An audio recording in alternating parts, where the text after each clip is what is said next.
that they serving us in the jail tonight, which is bologna with applesauce in it and Teddy Grahams. That's the only thing that's on our tray for dinner tonight. No juice, no vegetables, no fruit, no nothing. I want you to make this go viral, Auntie. You hear me?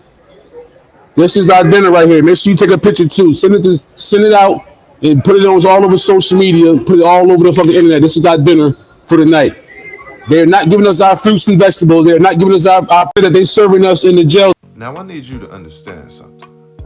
The United States only has about 4.5% of the world's population, but they have 1/4 of the world's prison population. Half of them are black. Now, that's not by circumstance, that's not by coincidence. It's orchestrated, it's systematic, you understand?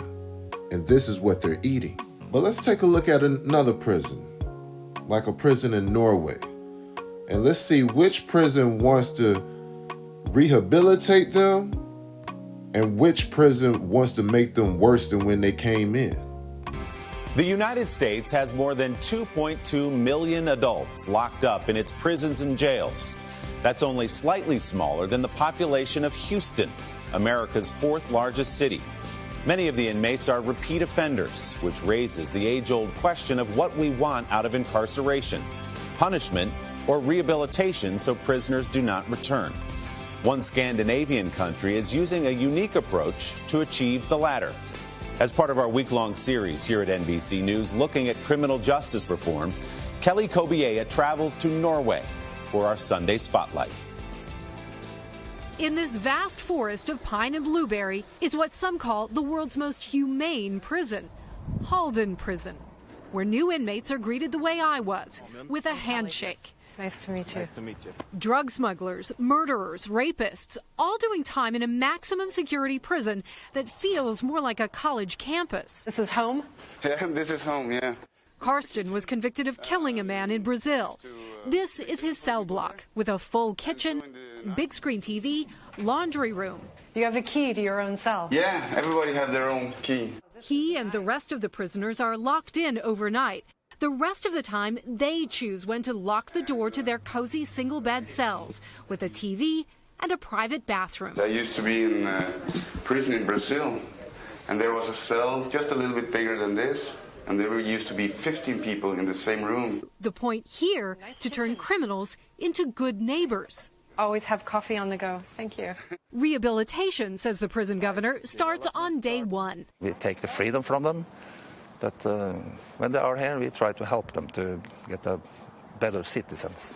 Inmates have a normal work week, giving them routine and responsibilities, training to be car mechanics and graphic designers in a state-of-the-art studio. From the city hall, we're getting jobs from them. Learning skills like restaurant prep, where they're trusted to handle knives, can help them get jobs on the outside. They have weekends off and a house available for overnight visits with their families. Welcome to Criminal Records. Richard is studying music. He's doing time for murder and served his first 4 years in a Swedish prison. I was very hateful myself when I came here, because I come from a very, very hard prison system. They really hate the guards, and the guard hated us. Do I feel like a different person now? Yeah, I do. Here, guards and tutors work side by side with inmates, playing chess or simply going for a walk. It's all about building relationships and trust, even with the prison boss. You look so happy. It's an inmate who painted it. There are cameras and locks, but no weapons, and nearly half of the guards are women. But do you feel safe? Yes, I do. Why? Well, we get to know all the prisoners pretty well. We interact a bit. We're with them all the time. Norway's model isn't cheap.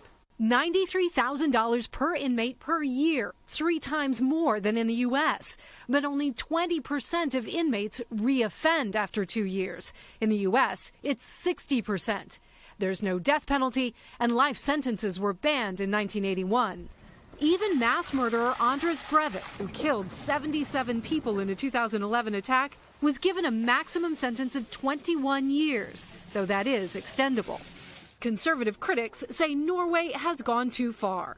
What about the victims who actually has this feel really injustice that the people who commit this crime can actually live in this luxury? But if someone were to say to you, wow, this looks like a pretty luxurious lifestyle. Most of us aren't going to see it outside for a long time, outside the wall. But these men admit they've been helped here. Before I think more like a criminal, but now I start to think more like a normal guy, you know. If you treat an inmate like an animal, he'd be an animal. If you treat an inmate with respect, he'll respect you back. He is a human being. Yeah, we treat them like human beings.